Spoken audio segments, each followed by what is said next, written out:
Hello there everyone, it's New York Railfan 202, and I have something very special here. A new series called Engines of Metro North, and you guessed it, this series will be about the locomotives, EMUs, and other rolling stock operated by Metro North. The first engine we will be looking into will be the P32AC-DM. Now one more thing before we get started. This series is taking inspiration from, not copying Amtrak Guy 365. And with that out of the way, let's get started. In the early 90s, Amtrak's F40PHs were going strong, however they were starting to age and were in need of replacement. Amtrak awarded General Electric the contract to design a locomotive to replace the good old F40PH. In typical U.S. transportation project fashion, the locomotive was delayed, but nevertheless it entered service in 1993, and that locomotive is of course the P40DC. However, on Amtrak's Empire Corridor, the EMD FL9 was still in use on both Amtrak and Metro North. The FL9, which had entered service in the late 1950s with the New Haven Railroad. On both railroads, the EMD FL9 was becoming a maintenance nightmare, as they were almost 50 years old. With GE already working on the P40, Amtrak and Metro North were interested in a special version to replace the EMD FL9. The reason Amtrak and Metro North needed such a special locomotive to replace the FL9 was because the FL9 was a dual-mode locomotive, meaning that it can operate off of its own diesel prime mover or third rail.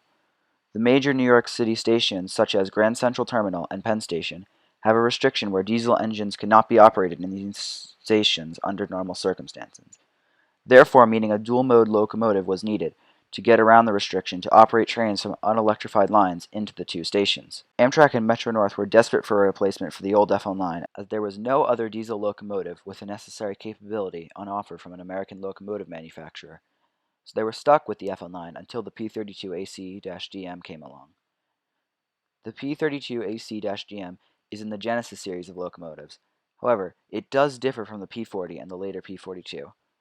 It has only 3,200 horsepower, which is 80 less than the P40 and 1,050 less than the P42.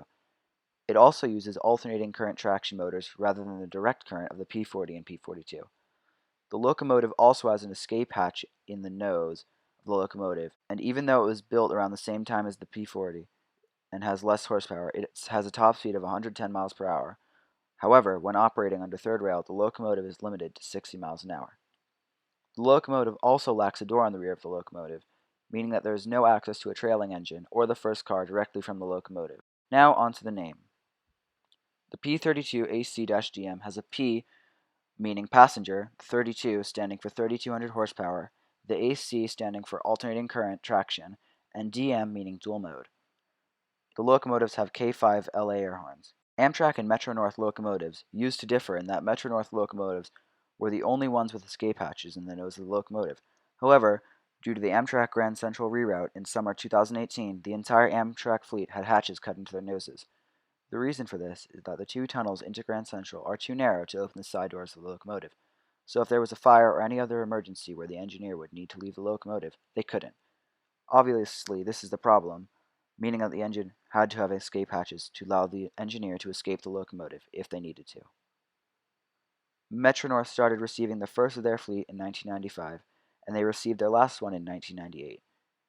The locomotives were originally painted in a different paint job than they are now, and they were slowly repainted over the next 10 years until 2013, when the last one was repainted. However, there is a third paint scheme that a P32AC-DM has worn, and that is McGenesis, which is a heritage scheme that references the New Haven Railroad. This scheme can be found on locomotives 228 to 231, as those locomotives are owned by the Connecticut Department of Transportation. Metro North also initiated a rebuild program in 2012, which concluded in 2015, and that transformed the locomotives into the way that they are today. However, on a cold December morning, an express train from Poughkeepsie went into a curve traveling way too fast. The result wasn't good. The whole train derailed, with the front of the train almost going into the Hudson. In the end, 4 people died and 61 were injured, and locomotive 225, which was pushing the train at the time, was damaged, but in the end, it was rebuilt and placed back into service. Despite the crash, the P32AC-DM pushed on. The P32AC-DM operates solely on Amtrak's Empire Corridor and Metro North due to it being the only diesel operable in Grand Central or Penn Station in revenue service by either railroad. Metro North uses the locomotive for direct service from Grand Central Station to all unelectrified portions of their lines apart from the Waterbury branch. However, primarily on weekends, locomotives can be seen operating shuttles on all the unelectrified branches and sections on the Metro-North system. The P32AC-DM is one of only 3 dual modes in operation in the U.S., with the Long Island Railroad's EMD DM30AC, which is the only other dual mode capable of operating from third rail, and New Jersey Transit's ALP45DP is the third one. However, it can only pick up power from overhead catenary and not third rail like the other two.